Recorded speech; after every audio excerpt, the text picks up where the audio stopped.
headline sponsored by मजबूती की बेजोड़ पहचान ASR 600 TMT बार, सुरक्षा ज्यादा, मजबूती का वादा।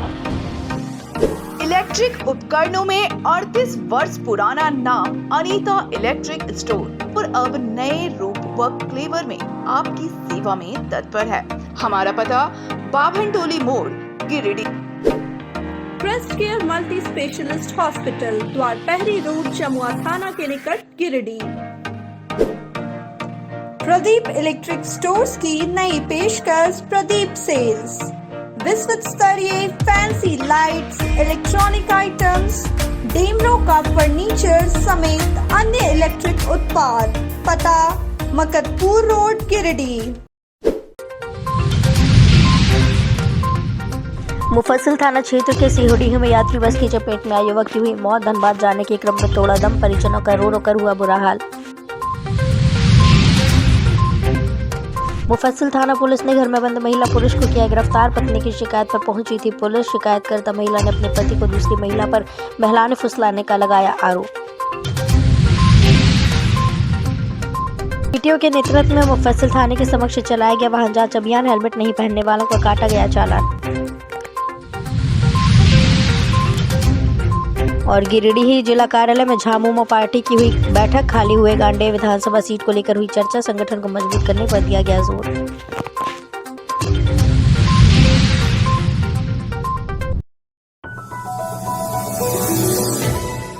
मुफस्सिल थाना क्षेत्र के सिहोडी में मां वैष्णो देवी यात्री बस की चपेट में आए युवक की मौत हो गई।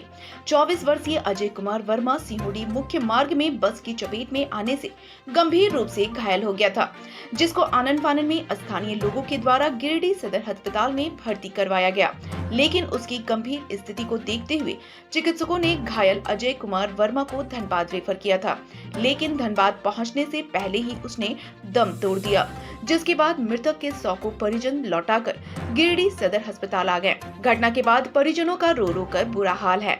इधर पुलिस ने शव को पोस्टमार्टम करवाने के बाद परिजनों को सौंप दिया है। मृतक बिरनी थाना क्षेत्र के धर्मपुर गांव का रहने वाला था।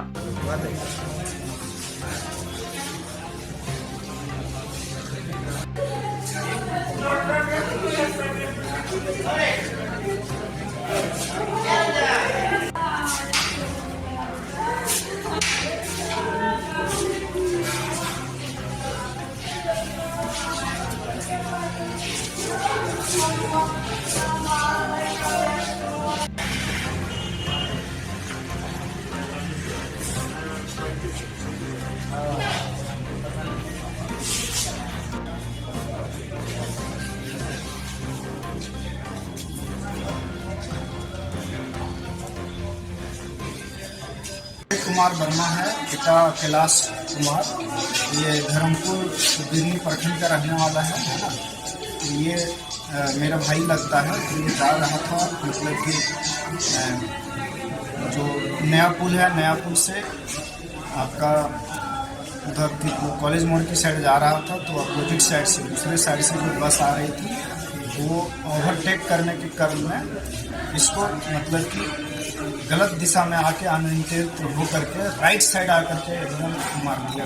एक्सीडेंटली पूरा एक्सीडेंट कर दिया। उसके बाद हम लोग इसको सदर अस्पताल लाए और यहाँ से फिर तुरंत रेफर कर दिया धनबाद। बिना स्टिचिंग किए हुए तो वैसा पट्टी बांध दिया। उसके बाद रेफर कर दिया। यहाँ तो वैसा सुविधा नहीं था, तो बच सकता था। धनबाद रेफर कर दिया। जाते कि नहीं क्रम में इसका पहुँचते इसका एक्सपायर करके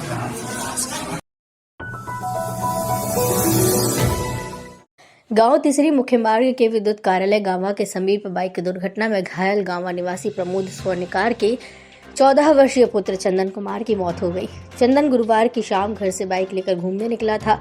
इसी दौरान विद्युत कार्यालय के सामने तेज रफ्तार में असंतुलित होकर बिजली पोल में जोरदार टक्कर मार दी, जिसके कारण उसका सिर में 2 जगह पूरी तरह से फट गया और वो बेहोश हो गया। घटना के बाद 108 एम्बुलेंस के माध्यम से गांवा CHC लाया गया, जहां पर डॉक्टर काजिम खान ने प्राथमिक उपचार के बाद उसे गंभीर स्थिति में रेफर कर दिया, जिसके बाद प्राइवेट एम्बुलेंस के माध्यम से परिजन आनंद फानंद में रांची लेकर पहुंचे। रांची रिम्स अस्पताल पहुंचने के बाद डॉक्टरों ने उसे मृत घोषित कर दिया। जब मृत शरीर घर पहुंचा तो परिजनों का बुरा हाल था।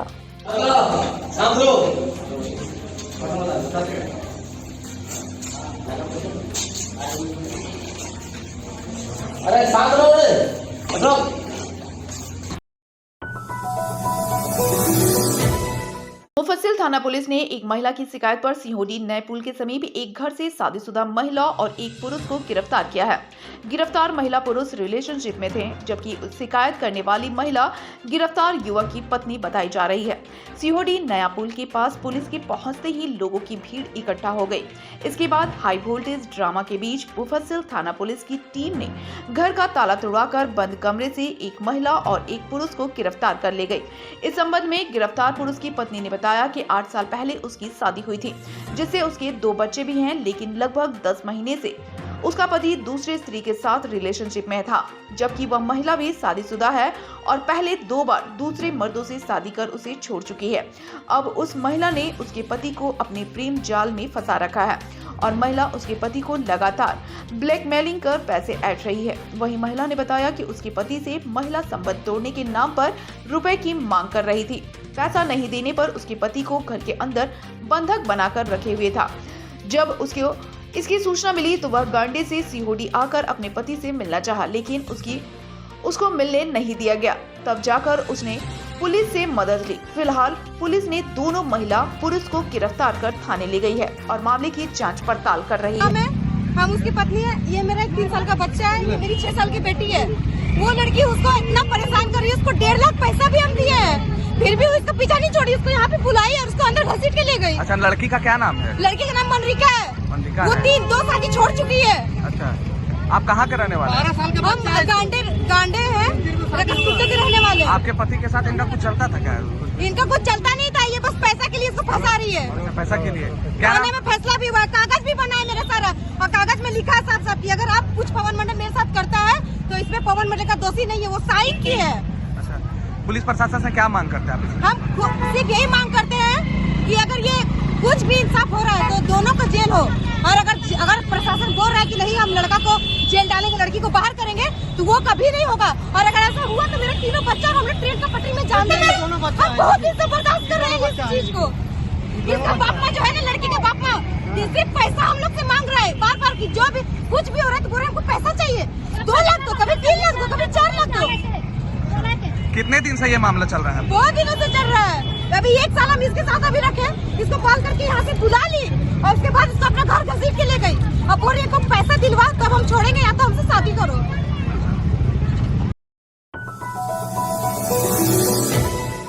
बेंगाबाद पुलिस ने खंडोली पर्यटक स्थल में सैलानियों के साथ अभद्र व्यवहार करने वाले आरोप में गिरफ्तार 5 युवकों को जेल भेज दिया।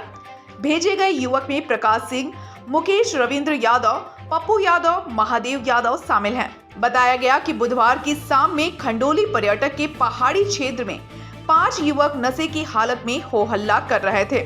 सूचना पाकर जब पुलिस वहां पहुंची तो सुरक्षा कर्मियों के साथ सभी युवक उलझ गए और गाली गलौज और हाथापाई करने लगे, जिसमें 2 पुलिस वाले भी घायल हो गए। बाद में 5 को पुलिस ने गिरफ्तार कर बेंगाबाद थाना ले आई, जहां से गुरुवार को मेडिकल जांच के बाद सभी को न्यायालय में पेश किया गया। उसके बाद उन्हें जेल भेज दिया गया।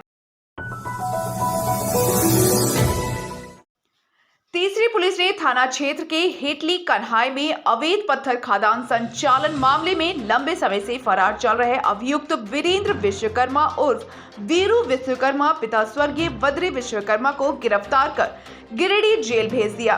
इस संबंध में थाना प्रभारी प्रदीप कुमार ने बताया कि आरोपी लंबे समय से फरार चल रहा था। उसकी गिरफ्तारी के लिए पुलिस लगातार छापेमारी कर रही थी।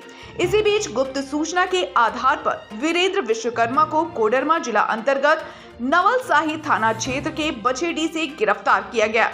गौरतलब हो कि 2 अगस्त 2022 को जिला टास्क फोर्स की टीम ने खोरी महुआ के निवर्तमान एसडीएम धीरेन्द्र कुमार सिंह, एसडीपीओ मुकेश कुमार महतो और खनन निरीक्षक अभिजीत मजुमदार के नेतृत्व में तीसरी थाना क्षेत्र के हेटली कन्हाई में संचालित अवैध पत्थर खदान में छापेमारी की गई, जिसमें 2 पॉकलैंड मशीन, कंप्रेसर मशीन समेत 3 ट्रैक्टर, डीजल पंप समेत भारी मात्रा में डेटोनेटर जब्त किया गया था।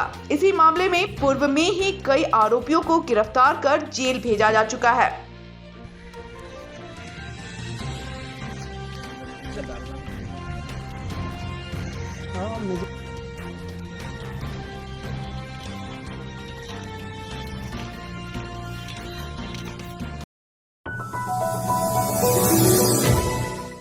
मुफस्सिल थाना के सामने गुरुवार को सघन वाहन जांच अभियान चलाकर ट्रैफिक नियम तोड़ने वालों पर कार्रवाई की गई और सभी का चालान काटा गया। वाहन जांच अभियान का नेतृत्व डीटीओ सैलिस प्रियदर्शी ने किया। इस दौरान बिना हेलमेट पहने पुलिसकर्मी और कई सरकारी कर्मी को भी नहीं छोड़े गए। बिना हेलमेट वाहन चलाने वाले एक पुलिसकर्मी की भी मौके पर ही क्लास ली गई। बताया गया कि 4 चक्का वाहन चालकों का सीट बेल्ट चेक किया गया और कागजातों की भी जांच की गई। वहीं 2 चक्का वाहन चालकों से वाहन से संबंधित कागजात जांच किए गए। वहीं हेलमेट को लेकर विशेष चौकसी बरती गई। इस क्रम में लोगों को ट्रैफिक रूल को लेकर जागरूक भी किया गया। डीटीओ ने बताया कि ट्रैफिक रूल का पालन नहीं करने वालों के खिलाफ कार्रवाई की जाएगी और यह अभियान जारी रहेगा। उन्होंने कहा कि नाबालिग चालक वाहन चलाते पकड़े गए तो उनके अभिभावक पर कार्रवाई होगी। मौके पर MVI Ranjit Kumar Marandi, traffic inspector मुफस्सिल थाना प्रभारी समेत कई पुलिस अधिकारी और काफी संख्या में पुलिस जवान मौजूद रहे।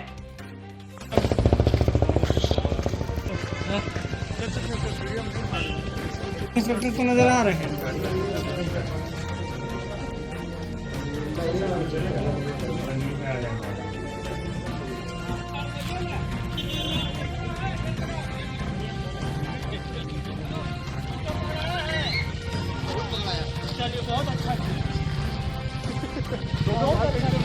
फोटो बहुत अच्छा।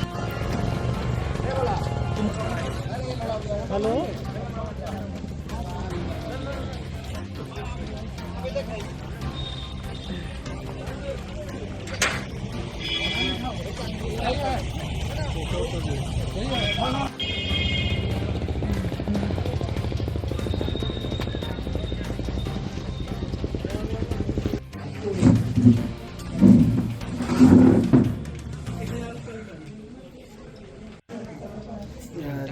अभी आ रही है लड़की, हो जाएगा अभी मेडिकल। लाइसेंस जब आपका बना था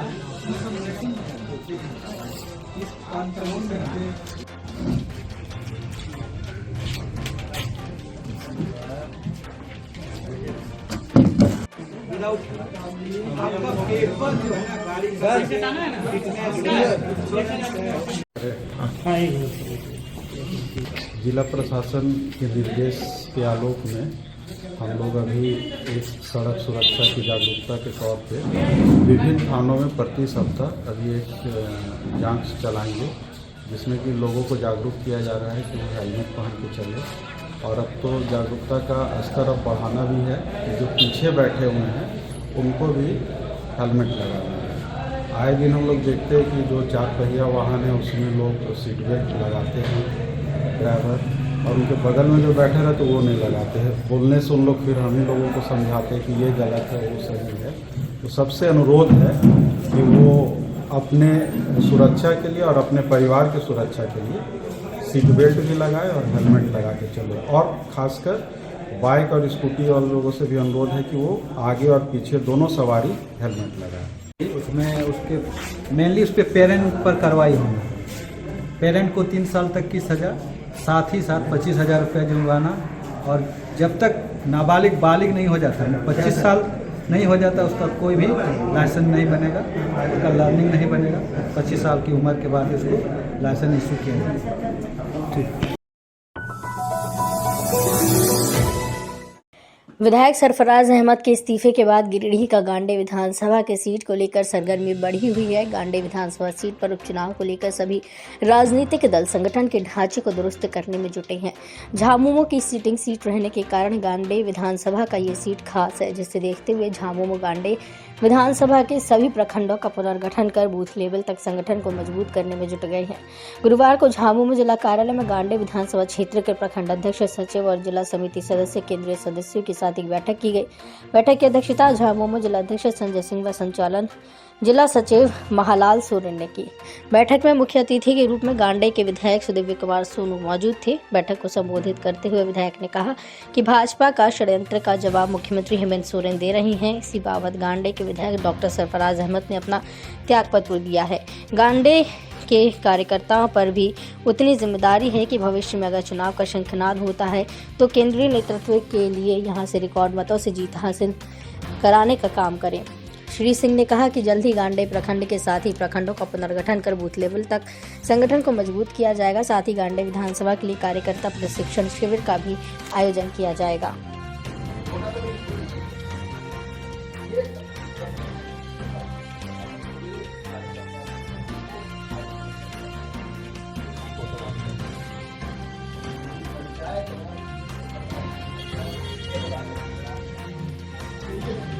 भैया कैसे सर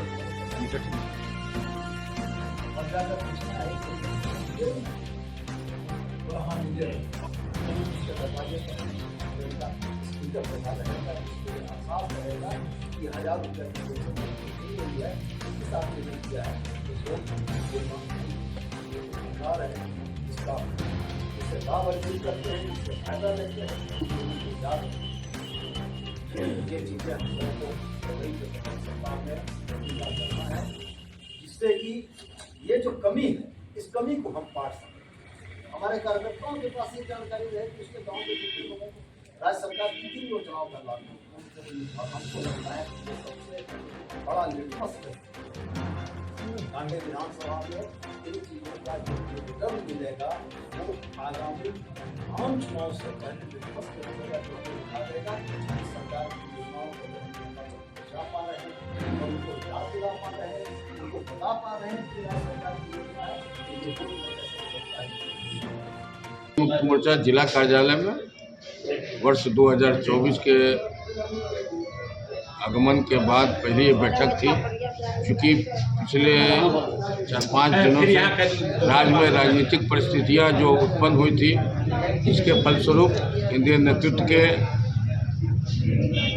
आदेश पर माननीय विधायक डॉक्टर सरफराज अहमद ने गांडे विधानसभा सीट से त्यागपत्र दिया था, जिस पर कई विपक्षी दलों के द्वारा अनर्गल प्रलाप किए जा रहे हैं, विभिन्न तरीके के कयास लगाए जा रहे थे।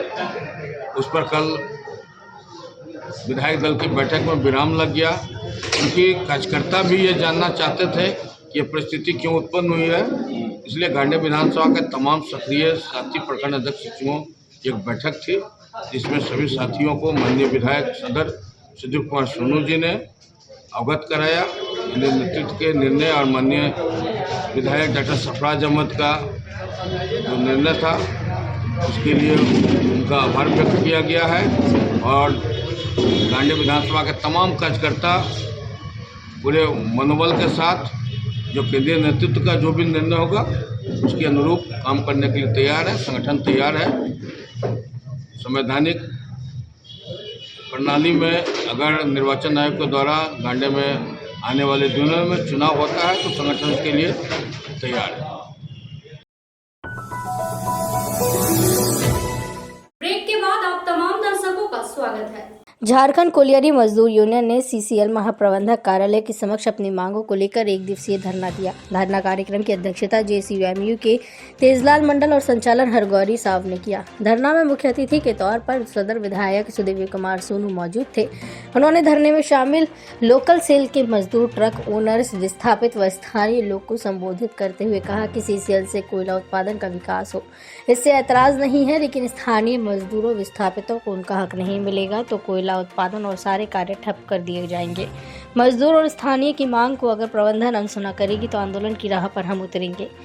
इंडस्ट्री का हम लोग भी पार्ट हैं। ये भारत सरकार का उपक्रम जरूर है, लेकिन झारखंड की धरती पर अवस्थित इस उपक्रम में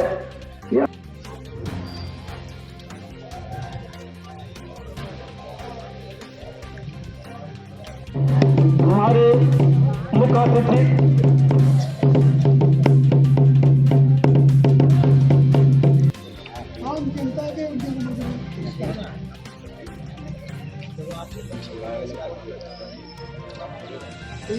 करके हम लोगों ने इस किया है। मुझको याद है अग्रवाल साहब के पहले जो जीएम साहब मत हो गए और साथ में इस बात का भी आश्वासन मिला है कि अगला जो रोड सेल का जो ऑफर जाएगा वो 15,000 की जगह 20 या 25,000 टन का ऑफर जाएगा। 4 महीने अभी सामने में है, उसके बाद बरसात की वजह से सारी चीजें प्रभावित होती हैं, तो इन 4 महीनों में बेहतर तरीके से सब कुछ करके निकालना है।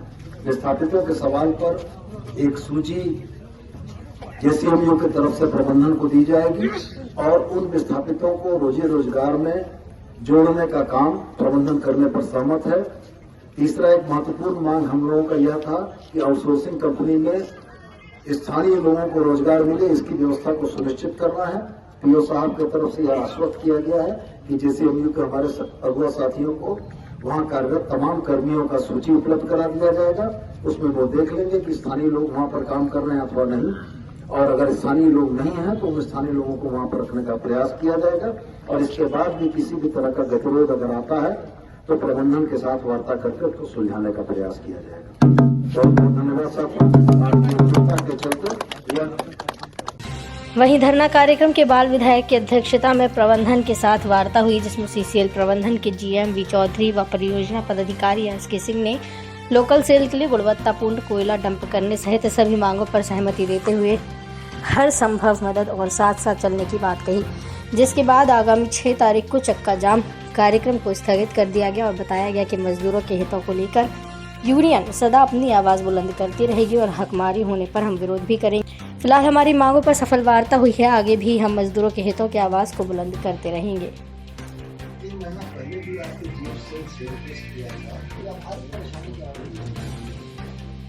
आपने जैसे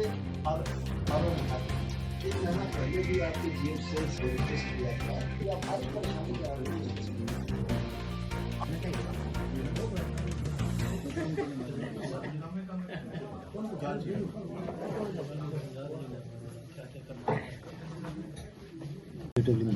शॉर्ट में ही सर क्या वार्ता हुई है सर और क्या आश्वासन दिया आपने? हम लोग का कोल प्रोडक्शन शुरू हो गया। अब कोल प्रोडक्शन हमारा रेलवे से और रोड सेल से डिस्पैच भी शुरू हो गया, एक रैक निकल गया है। आप रोड सेल का भी ऑफर हम लोग दिया है, रोड सेल का भी कोयला डंप हो रहा है, रोड सेल में भी कोयला शुरू होगा, तो सबका रॉयल्टी मिलेगा, स्टेट को, हमारा ये को और ग्रामीण को भी फायदा होगा, सबका लोकल का कर्मसंस्थान होगा। बस यही है, सबका साथ, सबका विकास, सबका अच्छा होगा, सबको साथ में।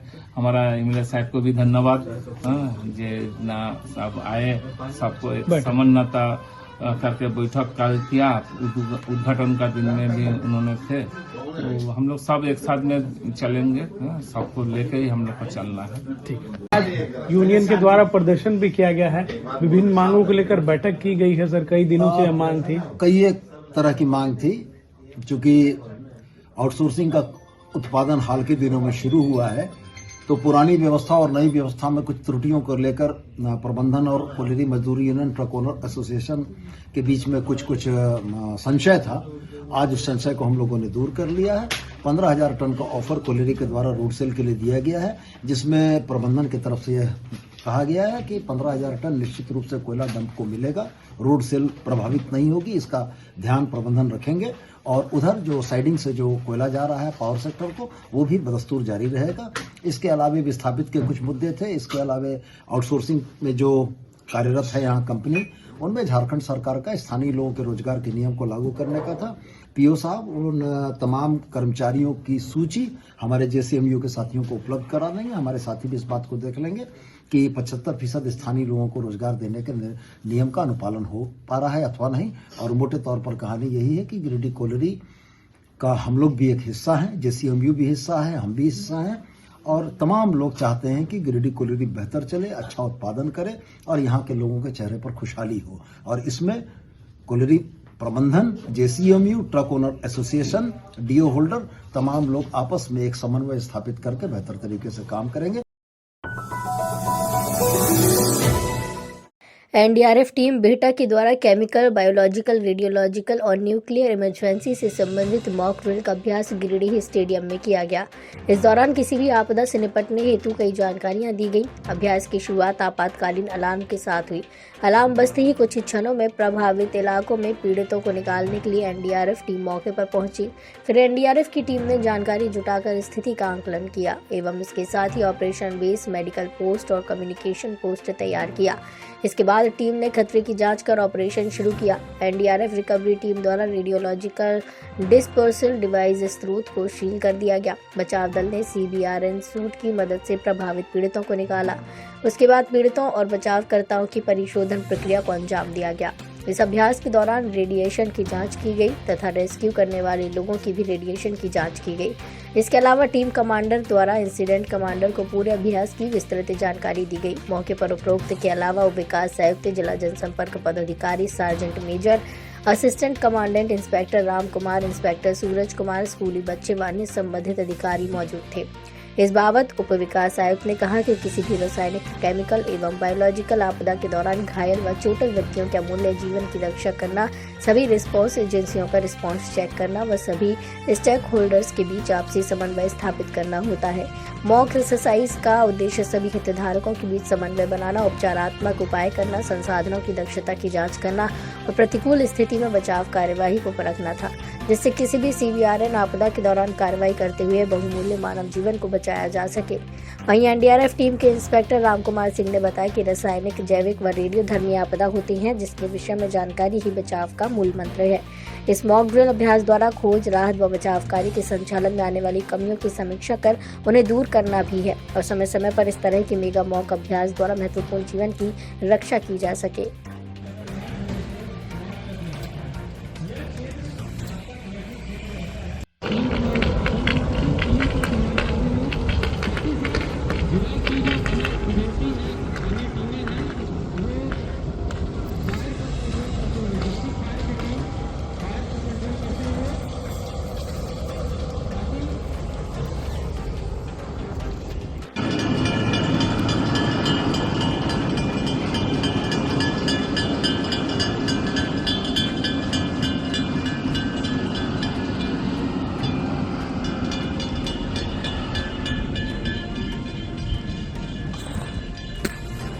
एनडीआरएफ की टीम घटनास्थल पर पहुंचते हुए और टीम कमांडर घटना के बारे में जानकारी ली।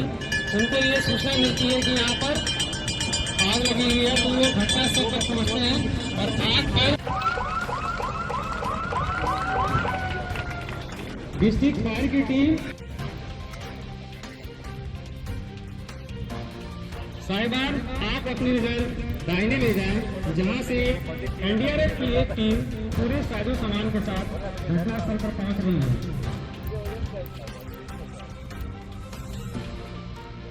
गाड़ी से हो रहे गैस रिसाव के कारण उसे चपेट में आ जाता है और जमीन पर गिर पड़ता है। दौड़ते हुए चलिए, दौड़ते हुए चले लाइन से। कम से कम लोग इस केमिकल के संपर्क में आए ताकि कम से कम लोगों का नुकसान हो जाए।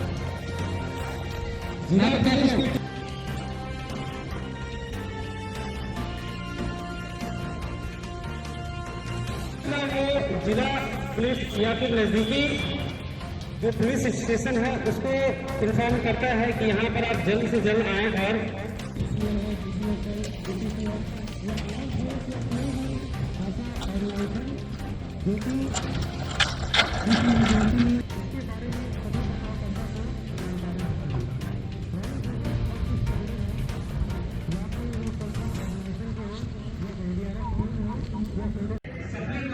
अलगल के बैठा के करवाया था।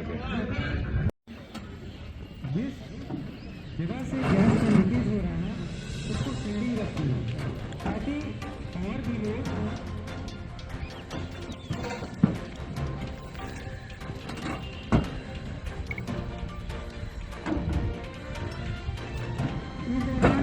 डिस्ट्रिक्ट की और एजेंसी है, एनजीओ है,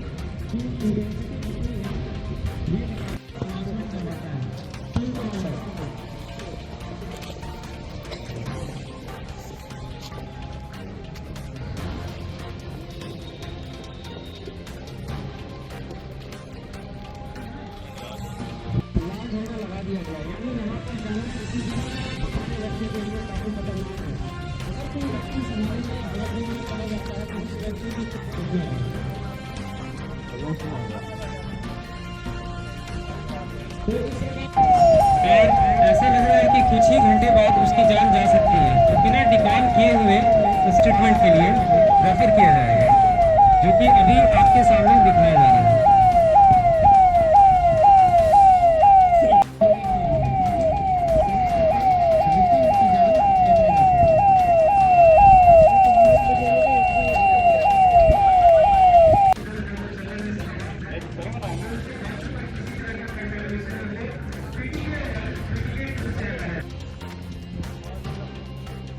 तीसरे स्टेज में ओवर गारमेंट ऑफ की कार्रवाई कराई जाती है, यानी ओवर गारमेंट है वाईपी का।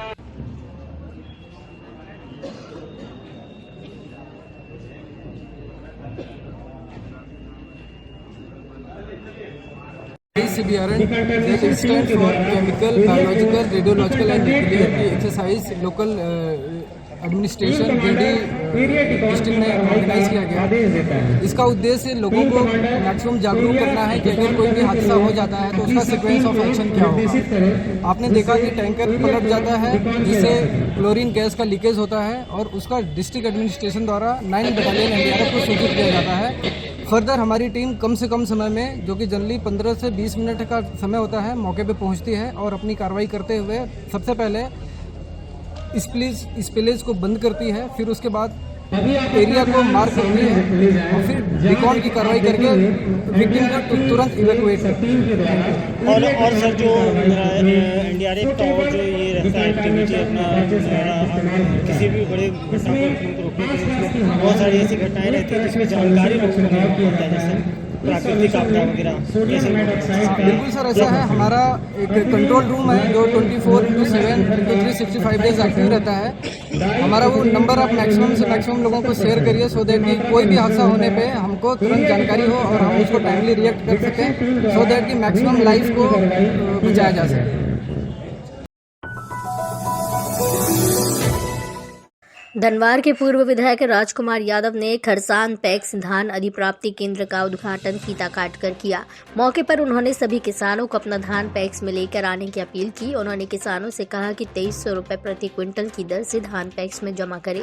उन्होंने कहा कि देश में किसानों की मूल लागत के हिसाब से किसानों को धान का दाम नहीं मिल रहा है, इसलिए खेती को बढ़ावा देने के लिए झारखंड में भी MSP न्यूनतम समर्थन मूल्य 3000 किया जाए। साथ ही झारखंड में भी सिंचाई के तमाम तरह की सुविधाएं किसानों को उपलब्ध करवाई जाएं। इस अवसर पर पैक्स अध्यक्ष नंदलाल स्वर्णकार, खरसान पूर्व मुखिया मकसूद आलम, संजय दास, प्यारा सिंह, अंबिका यादव, विनोद साव, भिखन यादव, मदन साव, कमलेश स्वर्णकार, भोला यादव समेत कई लोग मौजूद थे। तभी खेती में लाभ होगी और अभी भी आप देखेंगे कि देश में जो किसानों की मूल लागत है उसके हिसाब से लोगों को रेट नहीं मिल रहा है और इसीलिए खेती को बढ़ावा देने के लिए झारखंड में भी न्यूनतम MSP 3000 का किया जाए, गेहूं को उससे 4000 किया जाए और तमाम तरह के सिंचाई की व्यवस्था यहाँ पर हो। बिजली जो लगातार यहाँ 24 घंटा मिलना चाहिए। पावर ग्रिड बन के तैयार है, लेकिन अभी तक NOC नहीं मिलने के कारण चालू नहीं हो पाया है। यहाँ के सांसद और विधायक को कोई मतलब नहीं है विकास कार्यों से। इन तमाम चीज़ों को लेकर के हम लोग जो है सो लगातार किसानों के साथ खड़े हैं और गाँव प्रखंड कृषि बहुल क्षेत्र है। यहाँ के किसानों के लिए कोल्ड स्टोर यदि आलू के लिए फल सब्जी के लिए होता तो और इससे किसान यहाँ समृद्ध होता। इन तमाम मुद्दों को लेकर के यहाँ के जो वर्तमान विधायक बाबूलाल मरांडी और अन्नपूर्णा देवी सांसद आज 5 साल व्यतीत होने चला है, लेकिन विकास के मामले में बहुत ही पीछे चला गया है। मुफस्सिल थाना क्षेत्र के बक्सी डी के पंडाबाद में अपने ही रिश्तेदारों के बीच जमकर मारपीट हुआ। इसमें एक पक्ष के महेंद्र रजक और उसकी पत्नी नीलम देवी गंभीर रूप से घायल हो गई। घायलों का इलाज गिरिडीह सदर अस्पताल में चल रहा है। घायलों के परिजनों ने बताया कि वासुदेव रजक, विनोद रजक, प्रकाश रजक और राजन रजक अचानक उनके घर के सामने आकर गाली गलौज करने लगे। जब उन्होंने मना किया तो लाठी, डंडा और रड से उन पर हमला कर दिया, जिसमें वह सभी घायल हो गए हैं। उन्होंने पुलिस प्रशासन से दोषी लोगों पर कार्रवाई करने की मांग की है।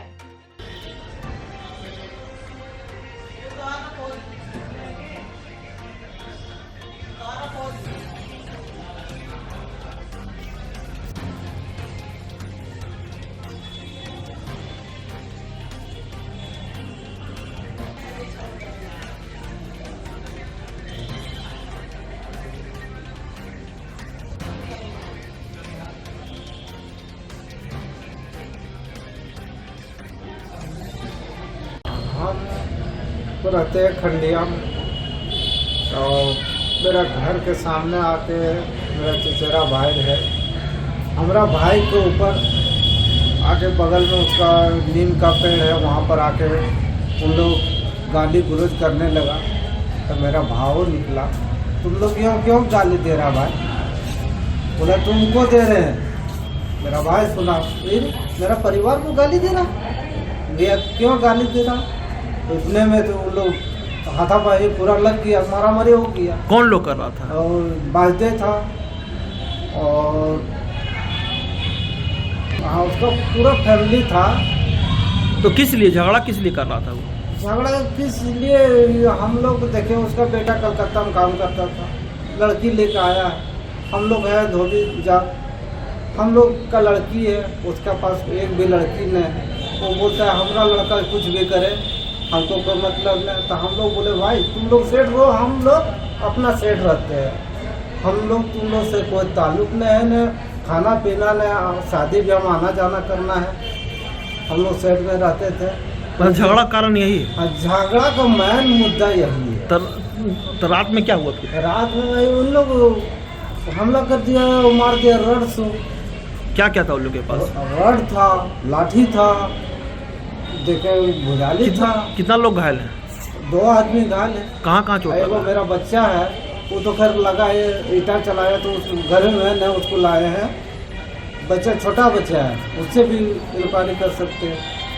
हमको जब सूचना मिला तो हम पहले गए उसको पूछने के लिए कि भाई क्यों इन लोग मारपीट करता है, और दमला कर दिया हो, मैंने मार दिया रड से, वो लाठी से। उसके बाद जब गिर गया तो हम लेके भागे आए थाना पर। थाना में वहाँ बोला बाहर से कि जाओ पहले देखो मरीज को हालत गंभीर, बोला पहले सदर जाओ और सदर में एडमिट कर लो। तो यहाँ इलाज के लिए लाए? इलाज के लिए आए, फोटो भी कराए। अब यहाँ से हमको तो थाना में आवेदन दे रहे हैं इस मामले को? हाँ देंगे, आवेदन देंगे, कागज आएगा तभी ना। क्या चाहते हैं आप? हमको इंसाफ चाहिए और कुछ नहीं चाहिए। इस तरह बार बार इन लोग 8-10 गो है मिलके, मेरा भाई रहता है, भतीजा रहता है, हमला कर देता है। हम तो खंडिया में रहते हैं। कहाँ के रहने वाले हैं सब? ये बक्सी पंचायत पंडर बाज का है, बक्सी पंचायत पड़ता है। कौन लगते हैं आपका? मेरा भाई है, छोटा भाई। आपका क्या नाम हुआ? मेरा नाम दिगंबर हुआ।